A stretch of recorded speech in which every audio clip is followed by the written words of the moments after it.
अस्सलाम वालेकुम वरहमतुल्लाहि वबरकातुहू। उम्मीद करता हूँ कि आप सब बखैर आफियत होंगे। आज हम हमारा प्रीवियस रिमेनिंग लेक्चर जिसका नाम था लेवल्स ऑफ बायोलॉजिकल ऑर्गेनाइजेशन, जिसको हमने ऑर्गन सिस्टम लेवल तक डिस्कस किया था, उसका रिमेनिंग पोर्शन आज हम डिस्कस करने जा रहे हैं। इसमें हमारे पास जो नेक्स्ट लेवल आता है वो है इंडिविजुअल लेवल।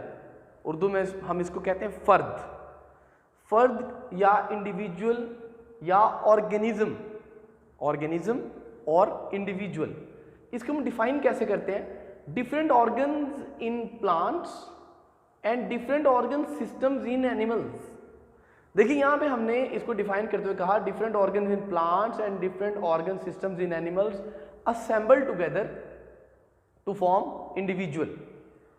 हमने कहा कि ऑर्गन्स इन प्लांट्स, देखिए हमने लास्ट टाइम भी मैंने आपको प्रीवियस लेक्चर में बताया था कि प्लांट्स के अंदर ऑर्गन सिस्टम लेवल उस हद तक डेवलप्ड नहीं होता, लेकिन एनिमल्स में ऑर्गन सिस्टम अच्छे से डेवलप्ड होता है। तो different organ systems in animals, जैसे कि एनिमल्स के अंदर नर्वस कोऑर्डिनेशन और डाइजेस्टिव सिस्टम, तमाम सिस्टम्स मिलकर एक कंप्लीट इंडिविजुअल, एक कंप्लीट फर्द बनाते हैं। अगर हम एग्जाम्पल की बात करें तो इसमें आ जाता है एक कंप्लीट इंसान, मैन, एक परिंदा, स्पैरो, या फिर एक पूरा plant. These are some examples of individual. कहता है कि in an individual all body parts are coordinated. पूरे एक फर्द के अंदर जो भी बॉडी पार्ट्स हैं वो आपस में इंटरलिंक्ड हैं, कोऑर्डिनेटेड हैं, वेल कोऑर्डिनेटेड हैं।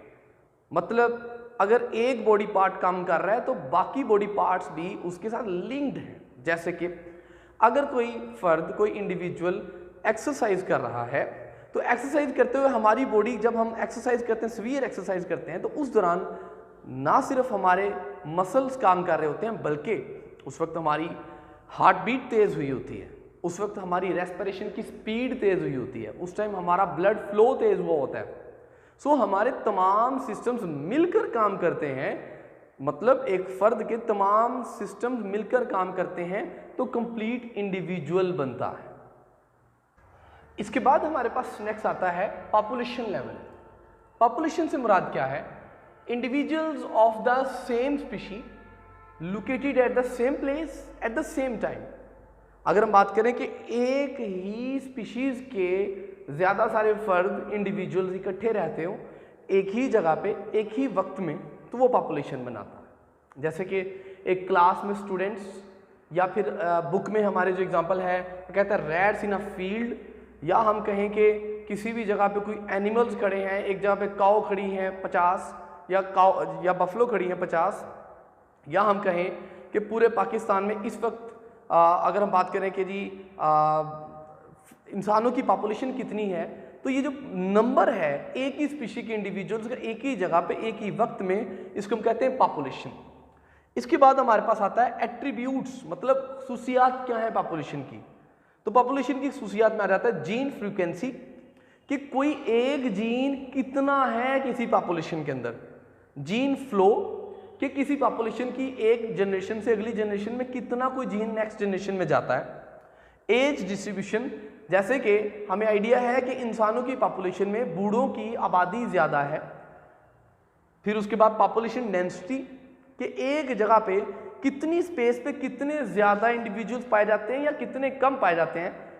फिर पॉपुलेशन प्रेशर, कि ओवरऑल रिसोर्सेज के एतबार से कितनी आबादी है, पॉपुलेशन कितनी है according to the age compare to the resources. Lastly हमारे पास आ जाता है कम्युनिटी।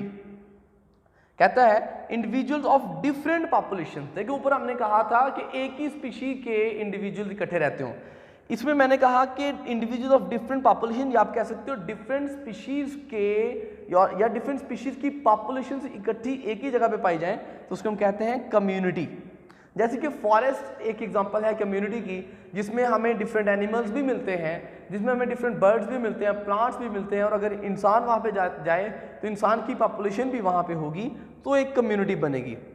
कम्युनिटी के अंदर कहता है कि जो मटेरियल्स हो एक जगह एक पॉपुलेशन से दूसरी पॉपुलेशन में फ्लो करते हैं, लाइक एनर्जी फ्लो करती है प्लांट से इंसानों में या जानवरों में, एनिमल्स में, और एनिमल से अगेन दूसरे एनिमल्स में। सो कम्युनिटी के अंदर जो है लिविंग ऑर्गेनिजम्स में डिफरेंट केमिकल्स और कंपोनेंट्स या फिर एनर्जी फ्लो करती है। लास्टली हमारे पास इस पोर्शन में आ जाता है लिविंग वर्ल्ड इन स्पेस। ये एक छोटा सा टॉपिक है जिसमें से 2 नंबर का शॉर्ट क्वेश्चन बायोम में और एक एमसीक्यू हम डिस्कस करेंगे। लिविंग वर्ल्ड इन स्पेस से मुराद ये है, देखिए फर्स्ट बायोलॉजी में 2 टर्म्स हैं, living world in time and living world in space. Living world in space से मुराद ये है कि इस जगह पे या फला जगह पे या जमीन के उस एरिया में कौन से जानदार पाए जाते हैं। अगर हम ये डिसाइड करें कि अर्थ के किस एरिया में कौन से जानदार पाए जाते हैं तो इसको हम कहते हैं लिविंग वर्ल्ड इन स्पेस। दूसरा हमारे पास लिविंग वर्ल्ड इन टाइम, जो हम बाद में डिस्कस करेंगे कि कब कौन से जानदार इस जमीन पे पाए जाते थे। लास्टली आज की हमारी लास्ट जो डेफिनेशन है वो है बायोम की। बायोम हम कैसे डिफाइन करेंगे? It is a large regional community, कोई इलाकाई किसी इलाके की community primarily determined bye climate, जिसको डिटरमिन करती है उस इलाके, जिसको डिटरमिन करता है उस इलाके का क्लाइमेट, आबो हवा जिसका तयन करती है।